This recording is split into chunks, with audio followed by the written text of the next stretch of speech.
Hello viewers, I'm Khalil Ahmed. Education plays a vital role in the economic prosperity of any country in the world, be it a developing country or developed countries.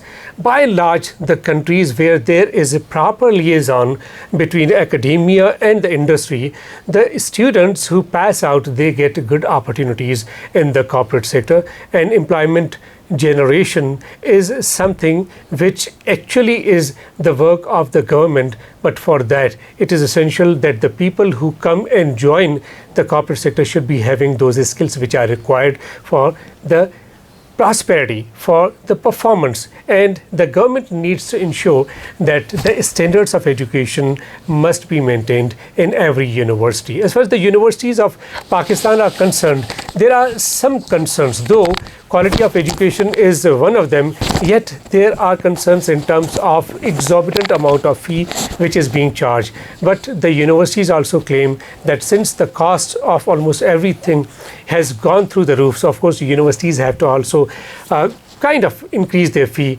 to meet the standards of education, to have better faculty. Faculty members, if they provide quality education, that is something which of course have trickle down impact, and the performance of the people in the industry would of course be tremendous. We are going to talk about the education sector of Pakistan, and for that I am joined by Syed Kashif Rafi. He is a director in Ilma University, Karachi.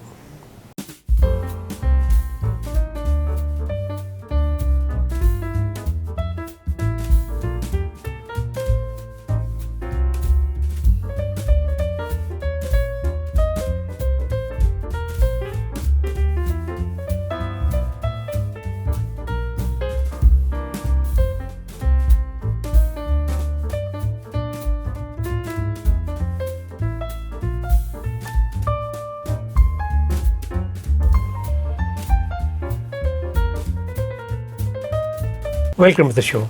Thank you, Khalil sir. Thank you for inviting me. You're most welcome. Let's discuss the education standards in Pakistan. Do you think that the standards which actually, as far as education sector is concerned in Pakistan, they meet the international requirements? For the last 20 years, I have been associated with the higher education sector, and I have seen a tremendous growth in Pakistan. Although we are not there, we should be there. It's going to take another, I think so, decade or so. But we are there almost. The standards have quietly, drastically improved, especially with the support of the Higher Education Commission, and now we also have the Higher Education Commission. And there is a separate quality assurance department at both of the regulatory authorities that have formed sub-units at different units. So yes, we are not there, but we are improving. Institutions are coming up with better curriculum, better facilities, better teaching methodologies. They are now more case oriented, they are more industry focused as we were 15 years back. So now there is a difference. Although we are not there, yes, we need to do a lot to move and to compete at the international market. But it is not the case that our students are not. Students, I'll give you an example of Ilma University with 5,000 plus alumni, and almost 70% of them are working in the international market. So we have, yes, exported human capital that is accepted by the international market. Not only this, our degrees are accepted on where it is basis. So yes, so they at some point of time do consider that we are teaching, our teaching quality is good. In certain fields, we are far above them even also. But those are very limited fields. But in terms of business education, technology, yes, we adopt curriculum that is provided by them. The books come from abroad, but yet people and the faculty over here are at par what the international faculty is doing. Their learning curve is a bit slow as compared to them, but there's still, I think so, a decade to go, but we'll catch up. We will catch up. And in terms of universities actually produce the products for the industry, and are we producing according to the requirement of the industry? Yes, this is one of the hardest question that is out there, that how much we are producing. It's a product. So we are giving services. So the product that we are producing, how much it meets the industry demand. There are two elements to it. A, how much industry is giving the input in terms of getting that brand out there, that product out there. And B, what we are producing. So there's a large gap. Industry has their own reservation, their own understanding. Although if you look at international arena, universities in US, UK and so on, industry especially go to them with their problems. That's right. But it's not the case in Pakistan. I've been part of. Why is it so? That includes certain apprehensions on the behalf of the industry and as well as on the academy as well. point is that what we need to do is basically is to get the faculty some foothold. See, every university hires people cross academia, and people from the industry doesn't teaching is not a priority in Pakistan. Let me tell you very flat. Whenever a student graduates, teaching is not the priority for him. For some, yes, that will be hardly 5 to 10%, but not the priority to be part of academia from the start. But that's good. We understand that. What we feel that, what I personally feel that, and what philosophy we follow, what our Chancellor, Mr. Numana Lakhani, Tamga Imtiaz, his vision is, and our Vice Chancellor and the whole Board of Governors, is that let the student go into the industry first. Get the industry exposure. Because what we teach and what's going in industry all across the globe, the factor is that there is always a large difference. So let him or her learn and then come back to academia.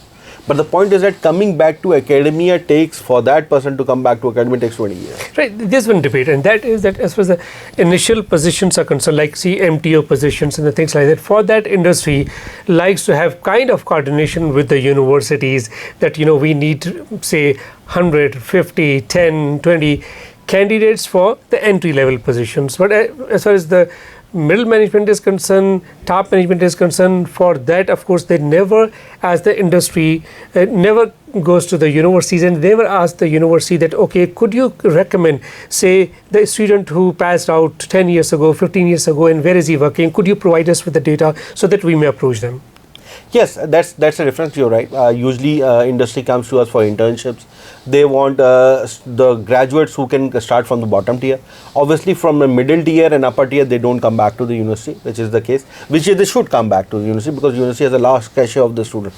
Even the students who are currently doing weekend and evening programs are a large resource. So they are working somewhere, so they can get a trained resource. They already have rich experience. They already have a rich experience, and usually industry look for people. They don't want to expand on training for a person who is hired as a manager, deputy manager, or even director, and even the CEO level. So they look for at par.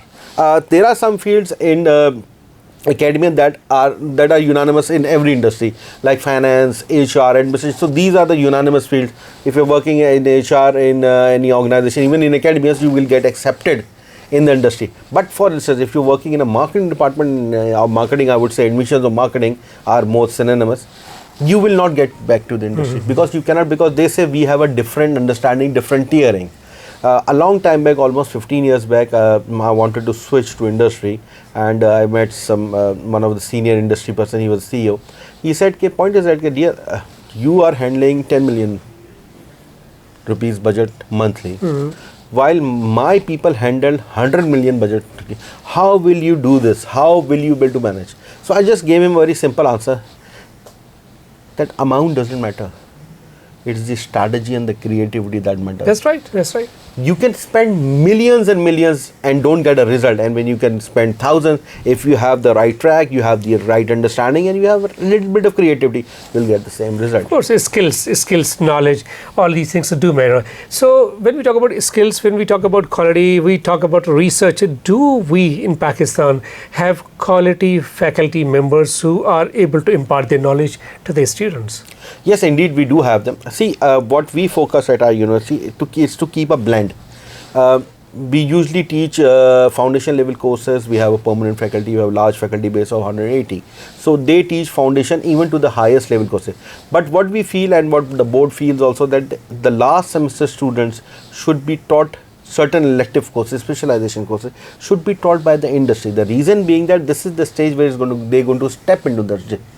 So it's a good time for them to have a flavor, how the industry is doing, what are the industry trends going on, and what they do. Plus, when you bring in people from the industry to teach in academia, they bring a lot of experience, that's right, exposure, and most important, it's a first-hand knowledge. First-hand knowledge, and the most important element they bring the understanding of the organizational culture, industry culture. That's right. There is an industry culture in the industry, and then there is an organization culture. Both of them influence each other and how they move about. So that kind of exposure is very necessary for the student. That's why we have regular guest speaker sessions, seminars and workshops, and we focus that the people should come from the industry. Well, Mr. Kashif, it was really wonderful having conversation with you. Thank you so much for your time. Thank you, Khalil, for inviting. Well, viewers, that's it for now. Thank you so much for watching.